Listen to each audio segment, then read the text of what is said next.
This is Seos Enterprises where no news is safe, except for GB News, their toxic right-wing propaganda.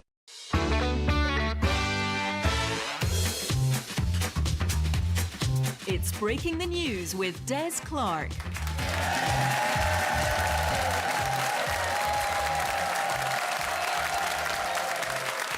I am Des Clark, and this is Breaking the News, the show that breaks the week's news and asks four opinionated panellists to put it back together again. And once again, we're joined by some of the best comedians in the country. On my right, we have Amy Matthews and Roscoe McClelland, and facing them are Scott Agnew and Tatty McLeod. In the news this week, archaeologists in the ancient Roman city of Pompeii have uncovered a painting which depicts what might be the precursor to the Italian pizza. The painting may even contain a clue as to why Pompeii was cursed from the beginning. It looks like it was ham and pineapple. A Connecticut animal shelter is asking members of the public to keep an eye out for a flock of adorable sheep that have escaped from their pen. Sadly, local people didn't have time to help look for them as they were busy having an adorable barbecue. And the world's oldest Nobel Prize winner, who played a crucial role in developing the lithium-ion battery, has sadly died at the age of 100. His family originally thought he died in 2018, but they just turned him the other way round and got another 5 years out of him. You've met the panel. Let's crack on with round one!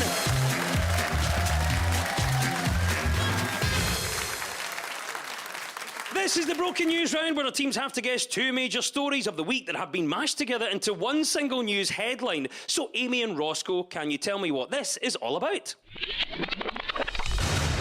Tesco, Sainsbury's, Asda and Matt Hancock have denied profiteering during the COVID pandemic. The former Health Secretary has apologised again for the cost of food and fuel. Mr Hancock has told the inquiry that the grocery market is the most competitive it has ever been. You got our first story there, Amy? I think it might be the COVID inquiry. It is indeed. The COVID inquiry continued this week and featured the testimonies from decision makers in the UK and Scottish governments. Matt Hancock criticised the UK's pandemic planning before COVID hit, and Jean Freeman said there was no plan which could have adequately prepared Scotland for coronavirus. When Matt Hancock was asked what steps he'd taken to stop the spread of COVID, he said he'd stopped seeing his wife. Amy Matthews, well done for getting the right answer. What do you hope will come from the inquiry? I just think if I wanted to watch wealthy idiots not really saying anything whilst narrowly avoiding a complete car crash, I'd watch Top Gear. But have you watched much of it, Roscoe? And if so, what have you made of the testimony so far? I couldn't believe it was 3 hours long. 3 hours is too long for anything. You know, like that's what they should do is, like, 3 hours is even too long for 3 actual hours. They should change it so 3 hours only lasts about an hour and a half, and then I'll watch it all. You know, like, again, if I wanted to see someone phone it in for 3 hours, I would have went to Guns N' Roses the other night. There we go. Tatty, what do you think? What do you hope will come from the inquiry? Honestly, Des, not much. I think that if Boris Johnson, after having admitted to lying to Parliament, having had parties whilst people had their loved ones dying in hospital, got his pass taken away from him, I think the most we can hope for is maybe they're going to take away his gym membership. No David Lloyd for Bojo? I guess that's... It was well used as well by the looks of it. Yes, yeah, of course. Yeah. Well, the spa, especially. Yeah. No, he went to the spa and just bought a bag of crisps. It's been quite nice sort of seeing them all again, hasn't it? Like, you know what I mean? You know, they were in my house every day for 2 years. And, you know, I found myself maybe randomly of a 3 o'clock on a Wednesday afternoon going, I wonder what Jean Freeman's up to today, you know? So it's been a wee bit like a kind of season finale. Do you know, they bring all the guest actors and your favourite characters back. You're like, oh, there's the one big Chris Whitty. Look at him. He looks as if, at least he's eating again. That's nice to see that. Obviously, one of the key elements of the inquiry has been about preparedness for a pandemic. That came up over and over again. So let's find out how prepared our panel are generally. How prepared are you should this sort of thing happen again? Amy Matthews.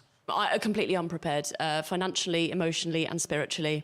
I think I would come out of the other side of a pandemic with a pet canary, some spicy views on the shape of the earth, and an imaginary friend called Derek. Roscoe, what about you? We're talking about preparedness for the pandemic. How prepared are you should it happen again? I am incredibly prepared. I've started my own medical PPE company. Called Roscoe's Hats and Medical Stuff Limited.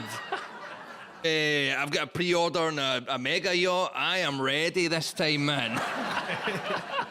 Tati, what about you? How prepared are you should it happen again? I thought it was interesting, when Matt Hancock said their approach was to deal with the consequences rather than how to prevent it, which, to be fair, is how I deal with my thrush. But it was... Thank you. A few familiar people in the room. I think there is something very British about that way of approaching things, to deal with the consequences rather than prevent it. For example, look at how we drink. I know that if I didn't drink that second bottle of wine, I could prevent the hangover. Or I could put a bucket next to my bed and order a pizza at 9 a.m. That's how I approach the pandemic. I like option 2. How prepared are you, Scott, should it happen again? I'm welding shut my door, right? This is why I've bulked up to 26.5 stone, right? You think this is an accident? I know what I'm doing, right? I'm either going to starve or I'm going to shave myself like a doner kebab and feed myself. Do you know what I mean? And I'll see when everybody else is... We here at Breaking the News are ready for the pandemic. There you go. Well done. Amy and Roscoe, you get 2 points for that. That was the ongoing COVID inquiry. Right, it's over to you, Scott and Tati. What was the other story we were after? This is the bosses at Tesco and Sainsbury's, the other supermarkets, getting it tight. That's what it is. And that is the right answer. So well done. Yes, that is indeed bosses from Tesco, Sainsbury's, Asda and Morrison's grilled this week over high food and fuel prices, or as we say in Scotland, getting it tight. Speaking to MPs on the Business and Trade Committee, the grocers rejected claims of making excess profits and said they were shielding customers from the full impact of rising costs. Conservative MP Jane Hunt accused supermarkets of being a cartel. The key difference, though, between a cartel and a supermarket, one will put a horse's head in your bed, whereas the other will put it in your lasagna.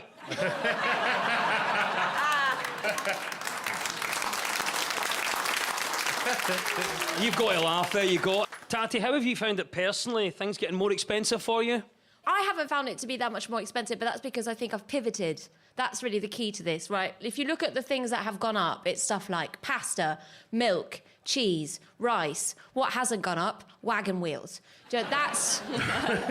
Shop smart, that's what I say. And I tell you what has been interesting, though, because when I was looking into this, I did look at all of the foods where inflation hasn't affected them, right? And one of the things that you're advised to buy on this website to help you beat inflation is avocados.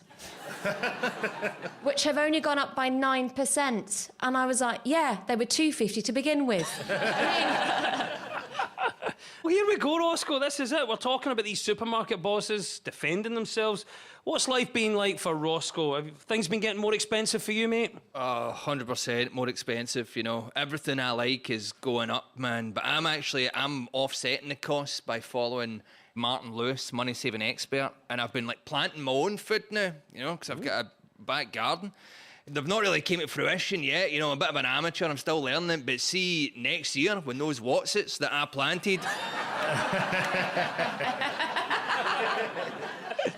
So obviously we had all the top supermarket bosses in Parliament facing questions. But Scott, if you had the bosses of the UK's biggest supermarkets in front of you, what would you want to ask them?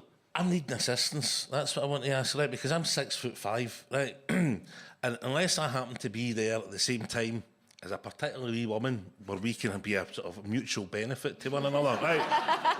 That son, could you get the kitchen rolls off the top shelf, right?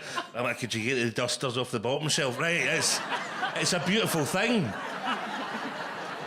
But I've not got all day to be hanging about in the supermarket waiting for an appropriate wee woman to come along, right? That's like, what an observation that is. We could start up like a dating site. Shopping friends. Remember you used to just get the wee cards at the front of the supermarket, you know, and if I could just get, I don't know, old Rita to say she's going to be there every Tuesday at 10:30. I'll make a point of being there at 10:30 for her, right? And she can do my bottoms, I'll do her tops, right? Welcome to Breaking the News, the Tinder special. Imagine, Amy, you're sat there and you've got all the supermarket bosses sat right in front of you. What you want to ask them? Why, in the year of our Lord 2023, are we still requiring a pound coin to release a trolley? I just think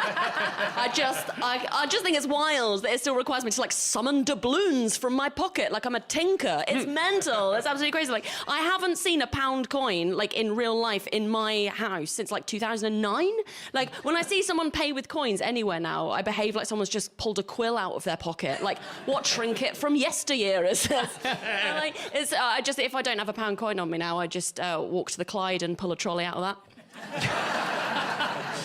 So obviously we're trying to save a bit of money where we can. So let's ask our panel for the top shopping tips. Okay, so I would advise you to walk into Waitrose.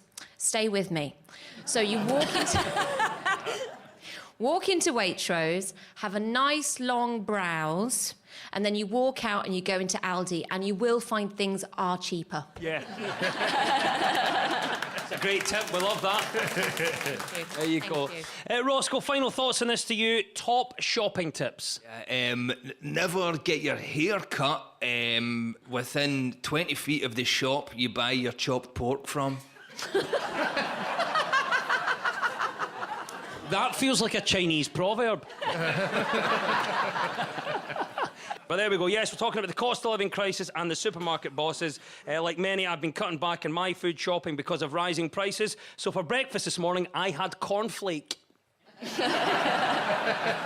Very tasty. Yeah, well done, Scott and Tati. You get 2 points for that. It was indeed the mashup of the COVID inquiry and supermarket bosses facing a committee of MPs. And at the end of that round, well done. Our teams are all square.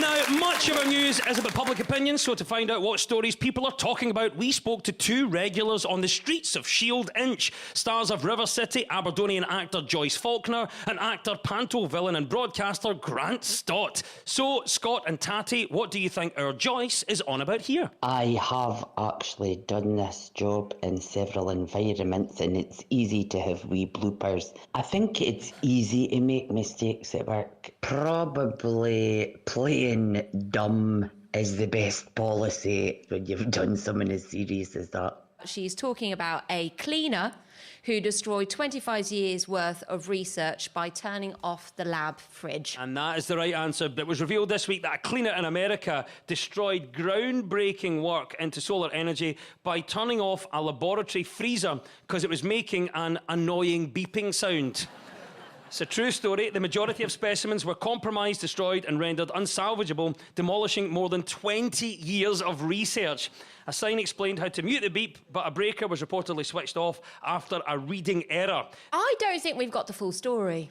Look, as someone who spent a lot of time around English women, I know what passive-aggressive looks like, and this has got passive-aggressive written all over it. Switching off the freezer when there's a sign on the freezer not to switch it off. I'm going to tell you exactly what's happened here. It's pretty obvious to me.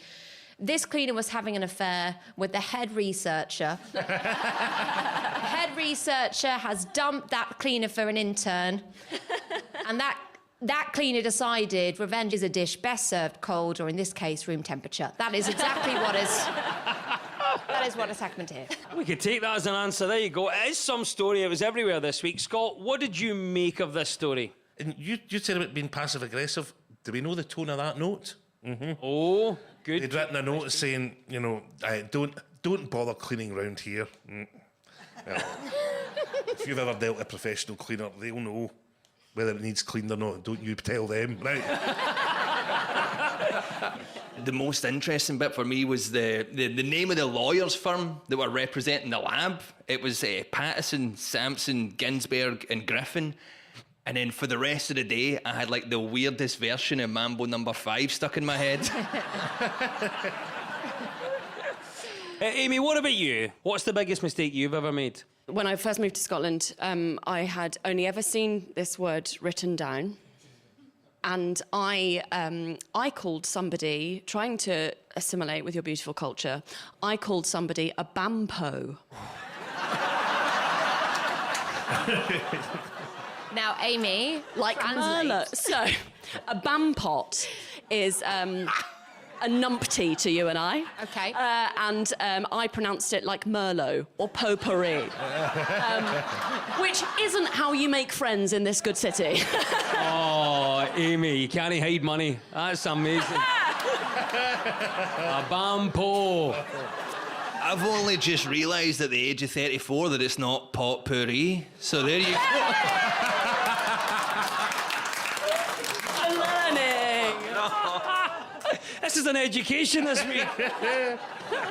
And there we go, right answer. And amongst all that, a costly mistake at an American lab is, of course, the correct answer. Well done, Scott and Tatty. Now it's back to you, Amy and Roscoe. What do you think Grant is talking about here? I'm all for it. Scotland is just too beautiful and fantastic a place for something like this to put people off coming, as long as it doesn't apply to the locals. I mean, I live in Edinburgh. Do you have any idea how pricey it is already to buy a pint uptown these days? Possibly introducing a tax on tourists. That's the right answer. Well done, Roscoe. Yes, indeed. This is the news that a public consultation has been launched into proposals for a tourist tax for people holidaying in Scotland. If passed, the Visitor Levy Scotland Bill would allow councils to tax accommodation such as hotels, B&Bs and holiday lets. I think there's already a bit of a tax. It's not a money, it's more of an idiot tax that I think exists, because I do a lot of stand-up gigs and I talk to like tourists and stuff, and there's always like a bunch of Americans who are like, yeah, we're here for like 2 weeks and we're in Glasgow and Edinburgh for a couple of days and then we're going up to the Highlands. And I'm like, you idiots, man. You don't know how boring that place is up there, man. Day one, you're like, oh my God, there's so many hills. And then day two, you're like, it's just hill. So, Amy, here's the thing. We're having the consultation, but would you like to see a tourist tax brought in? Yeah, but I think it should be tiered. So, like, if, you know, a stag do turn up in a kilt that they've bought from a fancy dress shop, they have to pay like 20 quid a night. If people turn up and they pronounce Edinburgh, Edinburgh, then they have to pay an £80 per nugget fee. And if they arrive and ask what part of Fife Shrek is from, then they have to pay off our national debt. I think it's a simple system. You should bring that in. Scott, what about you? You can bring in a special tax. What would it be for and why? I'm going to kind of go for a micro-local tax, right? I'm a very proud Glaswegian, right? And I'm going to call this the Watt tax, W-A-T, because when you get told about it, you say, what? Right, so, no, it's a Ouija access tax, right? Because Glasgow get carved up, right? And you've got your Farquhar Farquharsons, right, living in Newton Mearns, getting the use of all their museums and whatnot, right? And it's wee Mrs. McGlumford in the East End, right, that's having to pay for Salvador Dali. So I would charge the outskirts round about to come in properly. You think Les is bad? Wait to see what, right? That's it. Tatty McLeod, you've got the power to bring in your own special tax. Tell us, what would it be for and why? I think we should tax men who say we're pregnant. Oh. She's pregnant. Yeah. She's pregnant, and it's your fault. Okay, that's. I hate it. I hate it, and I just think it's so arrogant. I've got this friend of mine, and she's pregnant, and her husband's like, "We're pregnant. We're pregnant." I'm like, "Look, mate, she's pregnant, and it's not yours."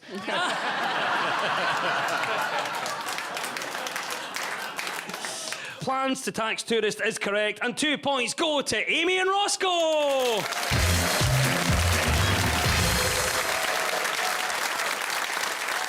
You're listening to Breaking the News on BBC Radio Scotland with me, Des Clark. Now, this round is all about who is in the news. I will play you a clip of a mystery person. All you have to do is tell me who it is. So, Amy and Roscoe, you're first this time. Who is this? I'm chuffed to bits. I'm also pretty tired and looking forward to a couple of nights of pretty epic sleeps. I'm not the fastest runner. I'm certainly not the fastest cyclist, but I've got a lot of endurance and a lot of stubbornness. I think this is the quite impressive person who has set the new time record for scaling all the Munros in Scotland. Jamie Aaron? Jamie Aarons is correct. She indeed set a new time record for scaling all of the 282 Munro Mountains in Scotland. She finished the challenge in 31 days, 10 hours and 27 minutes, breaking the previous record by more than 12 hours. I love the fact that she'd actually done this before. She first done it with her partner and her dog, and then she done it with just her partner. And now she's just done it herself. And I love that she's just whittling out what one of those idiots is slowing her down.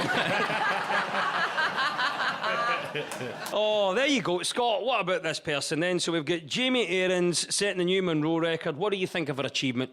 I mean, what was it? A week's all-inclusive in Palma no good enough for her? Do you know what I mean? It's just... I'll tell you, she must get her messages up the high flats and jig time. Do you know what I mean? Just... Do we have a love for the great outdoors, Amy? I do. I genuinely love being outdoors. Love it very much. But I don't love the narrative that people have now when they go camping.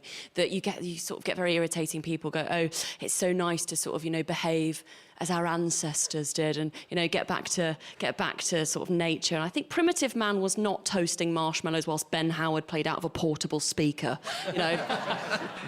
Tati, what about you? Do you have a love of the great outdoors? Well, I'm familiar with it because I grew up in the middle of nowhere. I grew up in the countryside in rural France.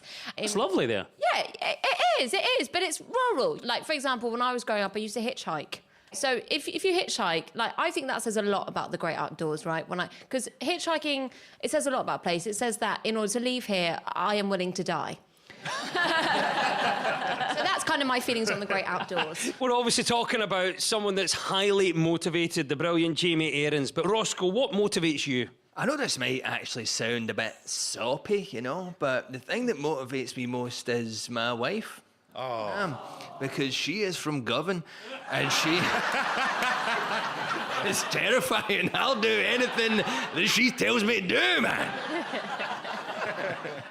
Yeah, well done. 2 points to Amy and Roscoe. That was Munro bagger Jamie Aarons. Right, Scott and Tati, it's your turn now. Who is this, and why are they in the news? The films are peopled with some of the most amazing actors and characters, and the stories are so compelling, and they mix adventure and humor and heart. That is the wonderful Mr. Harrison Ford. Yes, it's Indiana Jones star Harrison Ford who was in the news this week as his latest film, Indiana Jones and the Dial of Destiny, had its UK premiere.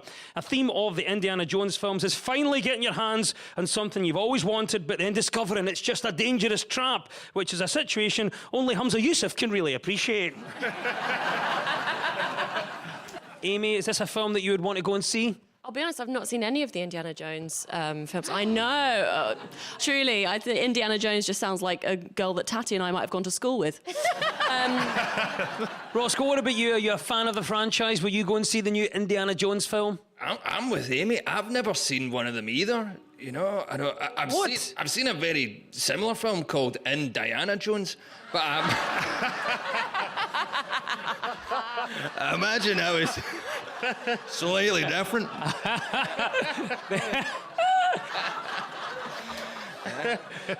What's it called? It's called the Dial of Destiny. That is correct, I think at this age, the Dial of Destiny would just be him going about making sure the thermostat's at the right setting.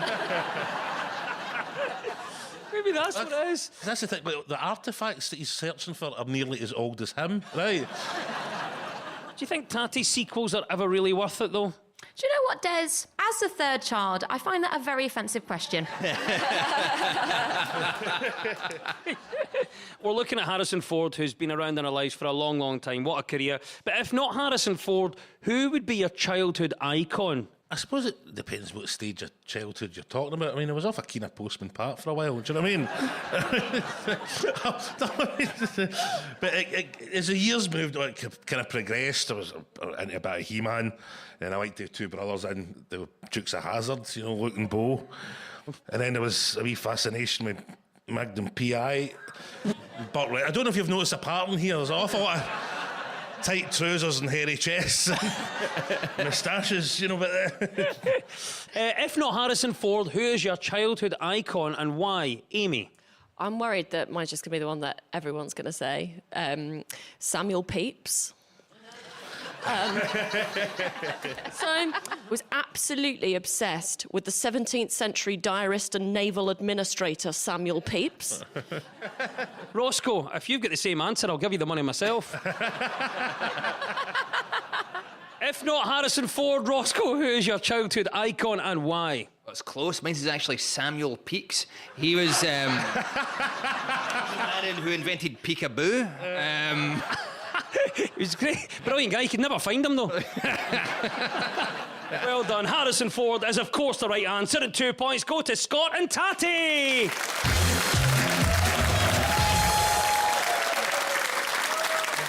And it's time now for our final quick-fire round, which is all about deciphering the numbers in the news. I will read out a headline. All the teams have to do is fill in the blanks. So get ready, teams. When we run out of time, you'll hear this. Or should I say doof, doof, doof, doof, doof? There you go. That's Kay Adams falling down the stairs. Somebody check on her. You all right, Kay?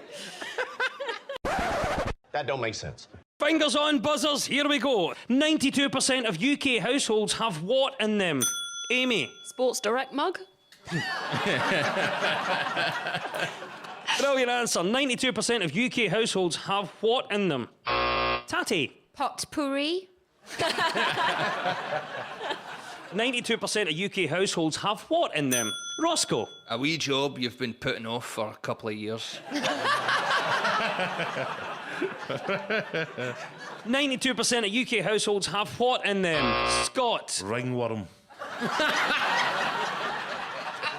You said that, look me right in the eye.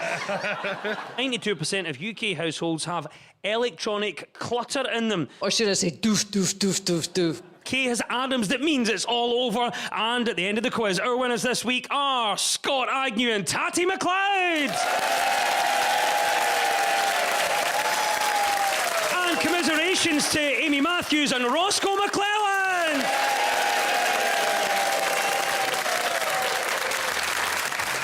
And we'll leave you with the breaking news. Breaking news just in. The Driver and Vehicle Standards Agency says reports of people impersonating others in driving tests have more than trebled in the past 5 years. My uncle heard about this idea but missed the point and turned up to his theory test dressed as a Teletubby.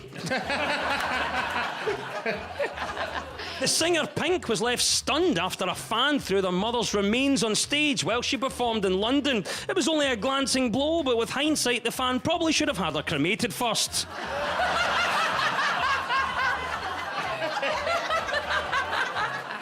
And Sir Elton John headlined Glastonbury last weekend as his final UK show of his farewell tour. The tour will now continue across Europe before ending in Africa, where, as per the singer's wishes, he'll be killed in a wildebeest stampede and replaced by Simba.